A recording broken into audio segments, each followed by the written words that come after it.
लेकिन वहां तो कोई भी नहीं था। मेरा दिल जोर जोर से धड़कने लगा। मैंने बाइक वहीं छोड़ दी और भाग गया। ये वाकया मैंने किसी को नहीं बताया, क्योंकि मैं उस वक्त ज्यादा बात नहीं करता था, सिर्फ सर हिलाकर बात करता था। घर वाले समझते थे कि शायद मैं गूंगा हूं। एक और वाकया ये हुआ कि एक दिन मैं किचन में पानी पीने गया। घर में कोई मौजूद नहीं था। वालदा पड़ोसन के घर सिलाई कढ़ाई के काम पर थी और वाली ड्यूटी पर। जैसे ही मैंने पानी का गिलास लिया और किचन से बाहर निकला तो अचानक मुझे ऐसा महसूस हुआ, मेरे दोनों पांवों किसी ना दिखाई देने वाली कुव्वत ने जोर से पकड़ ली। मैं ना हरकत कर सकता और ना ही जुबान हिला सकता था। जोर जोर से रोने लगा। उसी वक्त वालदा आ गई और बड़ी मुश्किल से मुझे किचन से बाहर निकाला और चुप करवाया। इसके बाद एक दिन रात को मैं वालदा के पास सो रहा था। वो सरकारी क्वार्टर था और एक छोटा सा तंग कमरा।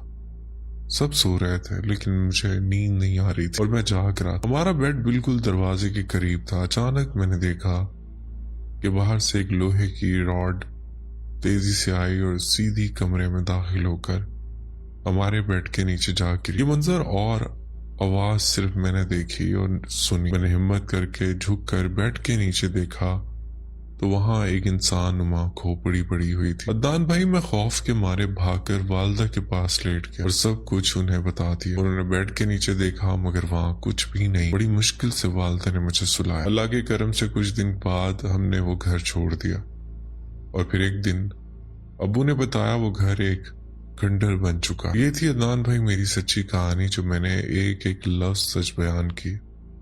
माने या ना माने मगर ये मखलूक हकीकत में मौजूद है। इनका जिक्र कुरान पाक में भी आया है, सूरह जिन में। अभी भी जिस घर में हम रह रहे हैं वहां भी, और मेरे चचा जान के घर में भी, और कुछ करीबी घरों में भी ये मखलूक आबाद है। लेकिन शुक्र है आज तक उन्होंने किसी को नुकसान नहीं पहुंचा। बहुत शुक्रिया आपने स्टोरी शेयर की। बढ़ते हैं एक और स्टोरी की तरफ। मेरा नाम तौफीक हैदर और मैं सिंध के शहर लाड़काना से ताल्लुक रखता हूँ। मैं आपका पुराना सब्सक्राइबर। मेरा बचपन का दोस्त आमिर अली, हम रोजाना शहर से बाहर बाईपास के करीब होटल पर बैठकर चाय पिया करते थे। एक दिन हमारा एक दोस्त भी हमारे साथ गया, जो पहली बार हमारे साथ आया था। हम बातों में इतने मगन हो गए कि वक्त का पता ही नहीं चला और रात का 1 बज गया। हमने घर जाने का सोचा।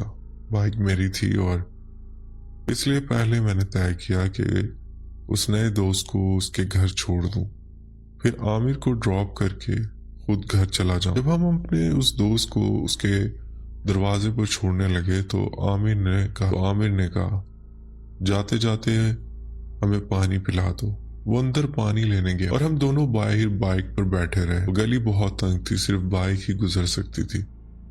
करीब ही एक घर था जिसका दरवाजा पीछे था। दोनों तरफ दीवारें बाहर निकली हुई थी। मैंने महसूस किया कि आमिर बार बार उन्हीं दीवारों की तरफ देख रहा और उसका रंग बिल्कुल उड़ गया। वो पानी भी ना पी सका। मैंने पूछा क्या हुआ? आमिर ने आहिस्ते से कहा क्या तुम्हें भी वहां कुछ नजर आ रहा है या मेरा वहम है? मैंने गौर से देखा तो वहां कुछ ना था। मैंने कहा कुछ भी नहीं। आमिर बोला नहीं, गौर से देखो और नजरें मत हटा। हम दोनों ने दोबारा देखा तो अचानक वहां से किसी लड़की के लंबे बाल नजर आए। मैं घबरा गया और कहा हाँ ये तो लड़की के बाल है, और वो बाल इतने लंबे थे कि बयान से बाहर। अब की बार हमें वहां 3 लड़कियों के बाल दिखाई दिए। हमारा तीसरा दोस्त सख्त खौफजदा हो गया और फौरन अपने दरवाजे पर जाकर जोर से बोला कौन हो तुम? आधी रात को गली में क्या कर रही हो? यहां से चली जाओ। ये कहकर वो फौरन अंदर भाग गया। मैंने आमिर से कहा जल्दी से बाइक स्टार्ट करो और निकल चलो। जैसे आमिर ने बाइक स्टार्ट की और हमने पीछे मुड़कर देखा तो 3 औरतें सामने आ खड़ी थी। दान भाई, उनके चेहरे इतने हसीन थे कि बयान से बाहर। उनके चेहरे चांद की तरह चमक रहे थे। वो अपने हाथ ऊपर करके हमें अपनी तरफ बुला रही थी और हमारे पीछे भागने लगी। गली तंग होने की वजह से बाइक ज्यादा तेज नहीं भाग रही थी। मैंने चीखना शुरू कर दिया। मुझे ऐसा लग रहा था कि अभी वो हमें पकड़ लेंगी। हमने सोचा आज जान नहीं बचेगी।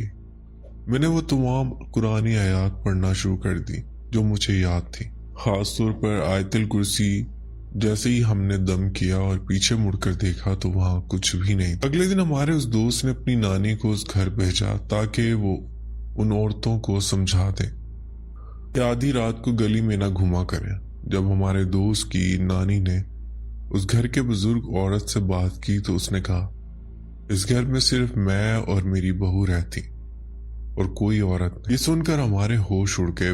बाद में जब हम दिन में वहां गए तो देखा कि वो फैमिली अपना सामान निकाल रही थी और वो घर छोड़कर जा रही थी। उससे हमें यकीन हो गया कि वो औरतें कोई और ही मखलूक थी। ये थी मेरी कहानी। उम्मीद है आप अपने चैनल पर लाजमी शेयर करें। बहुत शुक्रिया, आपने स्टोरी शेयर की। बढ़ते हैं एक और स्टोरी। हमारी रिहाइश पहले खारादार ककड़ी ग्राउंड की तरफ थी। यूं समझिए हमारा बचपन वहीं गुजरा। इमारत का नाम नहीं बता सकती। खैर बाद में हम कहीं और शिफ्ट हो गए, शादी हो गई। हमारी उस पुरानी बिल्डिंग में हमारा फ्लैट पहले मंजिल पर था जहां हमारा बचपन गुजरा। 2022 में हमारी उस बिल्डिंग में 5वीं मंजिल पर एक मैयत हो गई। रिश्तेदारी थी तो जाना पड़ा। मैं अपनी एक रिश्तेदार खाला के साथ गई थी। आते वक्त मगरिब का वक्त हो चुका था।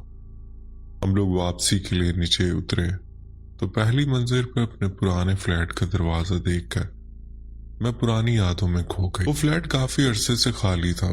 बाहर जो लोहे का गेट था वो बंद था, मगर अंदर लकड़ी का दरवाजा खुला हुआ था। गेट के ऐन सामने जो कमरे की खिड़की थी उसका शीशा बिल्कुल स्याह था, जैसे आजकल के जदीद शीशे होते। खैर नीचे उतरती ऐसा लगने लगा जैसे कोई उस फ्लैट की तरफ मुझे अपनी जानिब खींच रहा और मैं नीचे उतरने में गेट के सामने जाकर खड़ी हो गई। बाहर सीढ़ी पर एक बल्ब लगा हुआ था, सफेद रोशनी वाला, जिसका साया ऐन सामने वाली खिड़की के स्याह शीशे पर पड़ रहा था। क्योंकि अंधेरा छा चुका था, फ्लैट पूरे अंधेरे में डूबा हुआ था। मेरे साथ वो खाला भी आकर मेरे बराबर में खड़ी हो गई और कहने लगी, ये तुम्हारा पुराना घर है ना? मैंने कहा हाँ, मगर यकीन करें मेरी नजर उस खिड़की के शीशे पर जम सी गई, क्योंकि सामने लाइट पड़ने पर मुझे अपना अक्स साफ दिखाई दे रहा था। मेरे बराबर में खिड़की खाला का अक्स भी बिल्कुल साफ नजर आ रहा था। मेरे बराबर में खड़ी खाला का अक्स भी बिल्कुल साफ नजर आ रहा था। हम दोनों अपने अपने चेहरे साफ देख सकते थे, मगर ये क्या, हमारे बीच में किसी मर्द का अक्स था जिसकी पीठ और बाल हमें पीछे से साफ दिखाई दे रहे थे। वो बिल्कुल हमारे दरमियान खड़ा था। मैं चौंक गई कि ये क्या है। मैं जल्दी से 2 कदम पीछे हटी और अपने बराबर और पीछे देखा, मगर वहां मेरे और खाला के अलावा कोई ना था। मैं दोबारा शीशे में देखने लगी और अब की बार भी वो अक्स साफ साफ दिखाई दे रहा था। अचानक खाला ने शीशे में देखते हुए उंगली से इशारा किया और सवाल किया, ये तुम हो? मैंने नहीं में सर हिलाया। फिर खाला ने कहा, फिर ये तीसरा कौन है जो हमारी तरफ मुंह करके हमारे बीच में खड़ा? ये सुनकर खाला ने डरते डरते मेरी तरफ गर्दन मोड़ी, मगर वहां कोई ना था। यकीन करें अदनान भाई, हमने कई बार देखा वो शख्स जैसे हमारे साथ जम कर खड़ा। अचानक मेरी जुबान से बेसाख्ता निकला, अल्लाह अकबर, और जैसे ही मेरे कदम जो जम से गए थे हल्के पुल्के हो गए। मैंने खाला का हाथ पकड़ा और उसे तकरीबन खींचती हुई सीढ़ियां उतर गई। खाला को भी जैसे होश आ गया, वो भी मेरे साथ जल्दी जल्दी उतरने लगी। हम लोग गेट से बाहर निकले अपने घर की तरफ जाने के लिए। हम थोड़ा ही आगे बढ़े थे कि सोचा कोई रिक्शा वगैरह लेते हैं, मगर ये क्या, हम दोनों दोबारा उसी बिल्डिंग की तरफ जा रहे थे। इतने में मगरिब की अजान हुई, मुझे जैसे होश आ गया। मैंने खाला से कहा चलें, तो वो कहने लगी, नहीं, मुझे एक बार तुम्हारे पुराने फ्लैट को फिर से देखना। उसकी कशिश मुझे खींच रही थी। मैंने फौरन एक रिक्शा रोका और खाला को पकड़कर उसमें बिठाया। फिर उनसे कहा कि सूरह फातिहा, आयतुल कुर्सी और चारों कुल पढ़े। खाला ने जैसे ही पढ़ना शुरू किया तो उनको भी जैसे होश आ गया। जब हम घर पहुंचे तो डर लगने लगा कि आखिर वो क्या था। मैंने कहा कुछ भी नहीं, जो भी था अल्लाह ने हमें बचा लिया। मेरी एक आदत है अदनान भाई, मैं जब भी घर से बाहर निकलती हूँ तो वुजू करके ही निकलती हूँ अल्हम्दुलिल्लाह, और साथ कुरान की आयत का विर्द भी करती रहती हूँ। शायद उसी वजह से बच गई। फिर कुछ दिन बाद उसी फ्लैट में एक और वाकया पेश आया। ایک ٹیچر کو ایک بچی کو پڑھانے اسی بلڈنگ کے سامنے والی بلڈنگ کی پہلی منزل پر جانا تھا، مگر غلطی سے وہ ہماری پرانی بلڈنگ کے اسی خالی فلیٹ میں چلی گئی۔ انہوں نے دروازہ بجایا۔ اندر لوہے کی گرل والا گیٹ بند تھا جس پر تالا لگا ہوا تھا، مگر لکڑی کا دروازہ کھلا ہوا تھا۔ ٹیچر نے تالے پر دھیان نہیں دیا اور گیٹ بجانے لگی۔ اتنے میں اندر سے ایک عورت باہر نکلی اور اس کے سامنے آ کھڑی ہوئی، سر پر نماز کا دوپٹہ اوڑھے۔ وہ عورت خاموشی سے ٹیچر کو دیکھے جا رہی تھی۔ چونکہ عصر کا وقت تھا، روشنی کی وجہ سے چہرہ صاف دکھائی نہیں دے رہا۔ ٹیچر نے ہلکے سے جھنجھلاتے ہوئے کہا، آپ نے بچی کو پڑھانے بلایا تھا نا، اب دروازہ کیوں نہیں کھول رہے؟ اس پر اس عورت نے ایک عجیب سے انداز میں ٹیچر کو گھورا۔ ٹیچر کے رونگٹے کھڑے ہو گئے، اور یہ اس طرح کیوں گھور رہی ہے؟ اچانک ٹیچر نے اس عورت کے پاؤں کی طرف دیکھا اور عدنان بھائی ٹیچر کی چیخ نکل گئی، کیونکہ اس عورت کی ٹانگیں تھی ہی نہیں، بس آدھا دھڑ تھا جو ہوا میں تیر رہا تھا۔ ٹیچر فوراً قرآن کے آیات کا ورد کرتی ہوئی وہاں سے بھاگی اور سیدھا اپنے گھر چلی گئی۔ اس کے بعد کئی دن تک وہ بخار میں مبتلا رہی، پھر آیات رقیہ وغیرہ پڑھنے سے ٹھیک ہوئی۔ یہ میری چھوٹی سی کہانی تھی، پسند آئے تو شیئر کیجیے گا۔ بہت شکریہ آپ نے سٹوری شیئر کی۔ بڑھتے ہیں ایک اور سٹوری کی طرف۔ السلام علیکم، میں کراچی سے ہوں، شاید ہی کراچی میں رہتا ہوں اور ناظم چرنگی کا نام نہ سنا۔ خیر واقعہ کچھ یوں ہے کہ ہم کرائے کے ایک گھر میں رہتے تھے۔ اس وقت میری عمر تقریباً 9 سال۔ اس گھر سے ایک عجیب سی وحشت آتی تھی۔ وہ 2 منزلہ عمارت تھی اور ہم لکیلی گراؤنڈ فلور پر رہتے تھے۔ میں نے لکیلی اسی لیے کہا کیونکہ آگے جا کر آپ کو اندازہ ہوگا کہ اوپر کی منزلیں کس کے قبضے میں تھا۔ وہاں بہت برے اور گندے اثرات تھے۔ وہاں کم عمر بچے جیسے 2 یا 3 سال کے زیادہ دیر نہیں ٹھہر پاتے تھے۔ سب سے اوپر والی منزل پر ایک فیملی رہتی تھی۔ ان کا ایک چھوٹا بیٹا تھا، تقریباً 2.5 سال کا۔ اس کا اصلی نام نہیں بتاؤں گا، ہم اسے چھوٹو کہہ لیتے تھے۔ جب بھی چھوٹو باہر سے آتا تو چونکہ ہم نیچے گراؤنڈ فلور پر تھے، ہم اس سے باتیں کرتے۔ جب وہ اوپر جا رہا ہوتا، میں اور میرا بھائی، ہم دونوں کی امی ہمیں اس گھر میں کبھی اکیلا نہیں چھوڑتی۔ ایک دن مغرب کی اذان کے وقت چھوٹو اپنی ماں کے ساتھ دوسری منزل کی کھڑکی سے گلی میں دیکھ رہا تھا۔ ان کی کھڑکی ایک چھوٹے سے صحن کی طرف کھلتی تھی۔ صحن کے ارد گرد 2 کمرے تھے جیسے پرانے گھروں میں ہوتے۔ چھوٹو اپنی امی کے برابر کھڑا تھا اور اس کی امی سامنے والے گھر کی کسی عورت سے زور زور سے باتیں کر رہی تھی۔ سامنے والا گھر صرف گراؤنڈ فلور پر تھا تو دونوں کی آوازیں آسانی سے سنائی دے رہی تھی۔ جب مغرب ہونے لگی تو چھوٹو کی امی اندر جانے کے لیے مڑی اور پیچھے مڑ کر دیکھا تو چھوٹو کھڑکی پر کھڑا تاکہ اسے بلائے، مگر چھوٹو وہاں تھا ہی نہیں۔ اذان ہو رہی تھی، وہ فوراً دوڑی ہوئی نیچے آئی۔ میری امی اس وقت مین گیٹ کے پاس کھڑی تھی۔ انہوں نے اپنی آنکھوں کے سامنے دیکھا کہ چھوٹو دوسری منزل سے نیچے آ گرا۔ امی دوڑ کر آگے بڑھی اور جب اس بچے کو اٹھایا تو کہ منہ سے صرف ایک آخری سسکی نکلی۔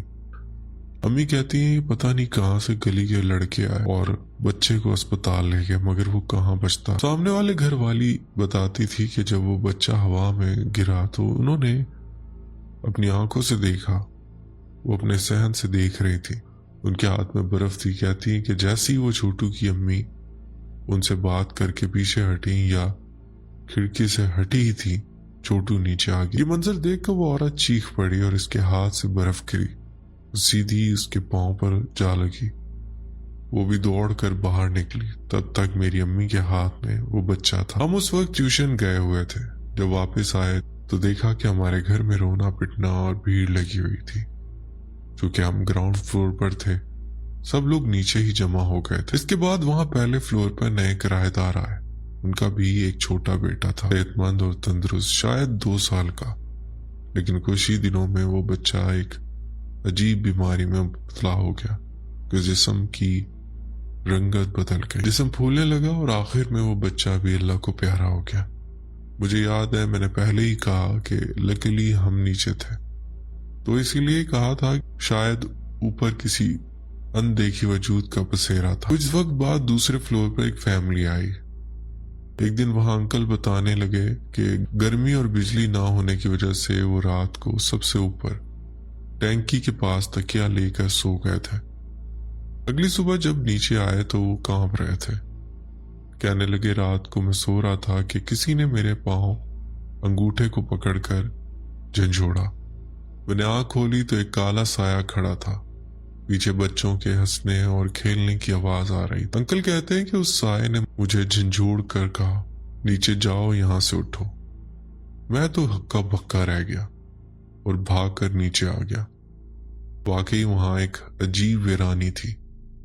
हमारे पीछे वाले सहन में दिन के वक्त भी अंधेरा छा रहा था और एक कमरा ऐसा था जो हमें मिला ही नहीं था। वो हमेशा बंद रहता। हमें सिर्फ 2 कमरे दिए गए थे। खैर, अम्मी ने हमारा बहुत ख्याल रखा। जो दूसरा बच्चा बीमार होकर अल्लाह को प्यारा हो, उसकी अम्मी मगरिब के वक्त उसे ऊपर अकेला छोड़कर अपने दूसरे बच्चों को लेने गली में निकल जाती थी। मेरी अम्मी बताती हैं कि वो औरत आधी गली से आगे नहीं गई होती कि वो बच्चा ऊपर से जोर से रोता हुआ जाग जाता था। अम्मी कहती हैं कि वो चीखता रोता ग्रिल के पास आ जाता था। ये रोज का मामूल था। जैसी मगरिब की अजान होती, उसकी अम्मी उसे अकेला छोड़, वो बच्चा डर के मारे जाग जाता और रोता हुआ इधर उधर भागता। खैर, बहुत लंबी कहानी है, लिखने में गलतियां हों तो माजरत। मैं सोच रहा था कि अपनी जिंदगी से जुड़ा ये सच्चा वाकया आपको बताऊं।